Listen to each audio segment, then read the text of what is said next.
I did a lecture recently called Pronouns Are Political, and I have to also tell you that verb tenses verb tenses can create angst and horror in readers, and paired with a particular point of view, you could actually be on the road to no reader ever, depending on your choice. And I'm kind of lying, but I'm actually also sort of telling the truth. People react specifically to certain pairings of point of view with certain tenses. So just to go over it again quickly, point of view, first person I, second person you, third person she. So then we have tenses, verb tenses, that we can use. And we can use a lot of different tenses in our writing, as long as we're very clear how we're transitioning between the tenses. But we have the present tense, I run, past tense, I ran, past perfect, I had run. Oh. This is used to signify a past time, especially when you're doing a flashback. And the future tense, I will run. And the good news, I think, is that very little is written fully in the future tense, because it just, since it hasn't happened, it's a little hard to deal with sometimes. A little bit of it is good. So I will tell you immediately that the present tense paired with the first person does make some people crazy. And I have written, in a novel I wrote, I did have a section where a character did explain his experience in the first person present tense. And I got some Amazon reviews that weren't that nice.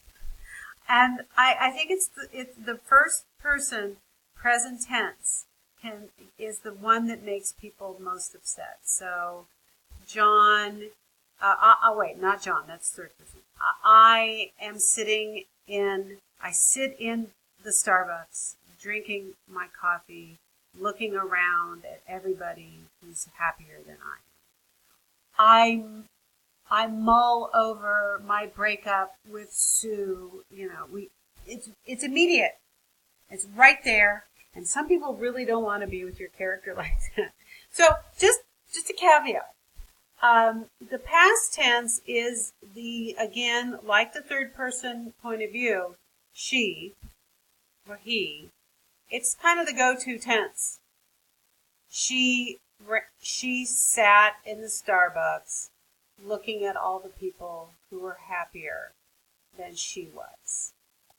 Okay, we kind of go, we know that, we understand that. That's third person, past tense. Now the past perfect would be, for instance, if Sue sat in the Starbucks, comma, looking at all the people that were happier than she was. She had been happier. So that's how we use the past perfect. We use the had been to indicate that time before the time we're in. Present tense is kind of cool. Sue sits in the Starbucks looking at all the happy people. She was happier yesterday. So the present tense is awesome in that you can flash back by just going into the simple past. No past perfect for you. You just go into the past tense. So that is really a perk of the present tense. Not so much a perk is flashing back in the past tense, because you have and Monica Woods talks about this, the tyranny of the hads. Too many hads, and your readers are just going to start flipping around. She had done this, and she had done that, and it's annoying, and you have to be very careful. So it's a little cumbersome. Now, future tense is good if you're thinking of flash forwards.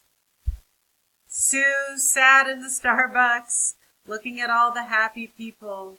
Maybe she would be, future tense, past tense. Maybe she would be happy if she could just lose 10 pounds. Maybe she would be happy if she could tell her mother to shut the heck up, So the future tense works for projecting what characters may or may not do. But your biggest choices in terms of major telling is the present and the past tense. And then in conjunction with point of view, so you can have third person present tense, third person past tense, first person present tense, first person past tense. And just know that the one that raises more hackles than any other are first person present tense. So this handout does, if you're not clear about tenses, this handout has a couple of poems and some paragraphs that give you the idea of the present and the past tense, just so that you can nail it. And then the last piece of advice is don't switch willy-nilly. When you pick a tense, you're kind of committed, at least for a paragraph. You don't switch around, and that like point of view switches really pulls your reader out of your story. Okay, hope that helps.